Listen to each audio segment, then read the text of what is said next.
2026వ సంవత్సరం ఏప్రిల్ మాసం మేషరాశి వారి యొక్క రాశిఫలం. శివాయ బ్రహ్మణే నమః, వీర బ్రహ్మేంద్ర స్వామినే నమో నమః. వచ్చినటువంటి ఫలితం శనికి సంబంధించినటువంటిది. వ్యక్తిగతమైనటువంటి జీవితానికి సంబంధించి చేస్తున్నటువంటి పనుల్లో ఆలస్యం అవటం, ఏకాగ్రత తగ్గిపోవటం, వృత్తి, ఉద్యోగం, ఆరోగ్యం ఇలాంటి విషయాల పట్ల కొంత జాగ్రత్తగా ఉండటం చెప్పదగినటువంటి సూచన. కొన్ని విషయాల్లో ఎంత ప్రయత్నం చేస్తున్నా సానుకూలవంతమైనటువంటి ఫలితాలు రాకపోవటం, ఆలస్యం అవటం మిమ్మల్ని ఇబ్బంది పెట్టేటువంటి అవకాశం ఉంటుంది. కొన్ని పరిస్థితుల నేపథ్యంలో ఆర్థికంగా కొన్ని ఇబ్బందులు ఉన్నాయి.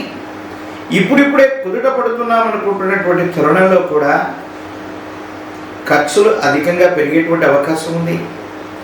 గృహోపకరణాలకు సంబంధించిన విషయంలో అవ్వచ్చు, బట్టలు, వస్త్రాలు, జ్యువెలరీకి సంబంధించినటువంటి అంశాలకు సంబంధించి కుటుంబ సభ్యులకు బహుమతిగా ఇచ్చేందుకు కావచ్చు, ఆర్థికపరమైన అంశాల్లో విపరీతమైనటువంటి ఖర్చులు పెరిగే అవకాశం ఉంది. వీటి పట్ల మనం ఒక్కసారి ఆలోచించాలి. కొన్ని విషయాల్లో కుటుంబానికి సంబంధించినటువంటి వ్యక్తులు మనల్ని అర్థం చేసుకుంటారు. కొన్ని విషయాల్లో అర్థం చేసుకుంటారనుకున్న వ్యక్తులు అపార్థం చేసుకుంటూ ఉంటారు.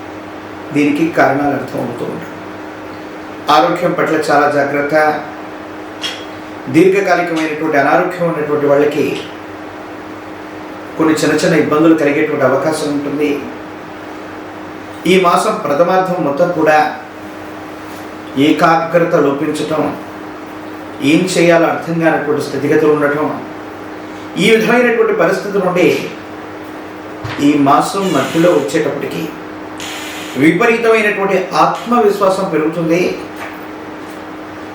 భగవంతుడి యొక్క అనుగ్రహంతో మరి కాలము మీకు ఊహించినటువంటి అనుకూలవంతమైనటువంటి పరిస్థితుల్ని, అవకాశాలని మీ దరికి చేర్చే అవకాశం ఉంది. వీటి పట్ల మీరు చాలా ఆకర్షితులు అవుతారు. సమాజంలో మీ యొక్క పేరు ప్రఖ్యాతలు పెరుగుతాయి. మీరు చేసే ప్రతి పనిలో కూడా అనుకూలవంతమైనటువంటి ఫలితాలు వస్తుంటాయి. యోగదాయకమైనటువంటి స్థితిగతుల్లో జీవితం ఉంటుంది. భవిష్యత్ అంతా కూడా చక్కగా ఉంటుంది. సంతానానికి సంబంధించినటువంటి అంశాల పట్ల, వాళ్ళ కుటుంబపరమైనటువంటి పరిస్థితులు లేదా సంతానానికి సంబంధించిన బాధ్యతల గురించి మీరు ఎక్కువగా ఆలోచిస్తూ ఉంటారు. కానీ కొన్ని విషయాలు ఎందుకో తెలియదు, సంతానానికి సంబంధించినటువంటి స్థితిగతులతో వాళ్ళతో విరోధాలు ఏర్పడేటువంటి అవకాశం ఉంది.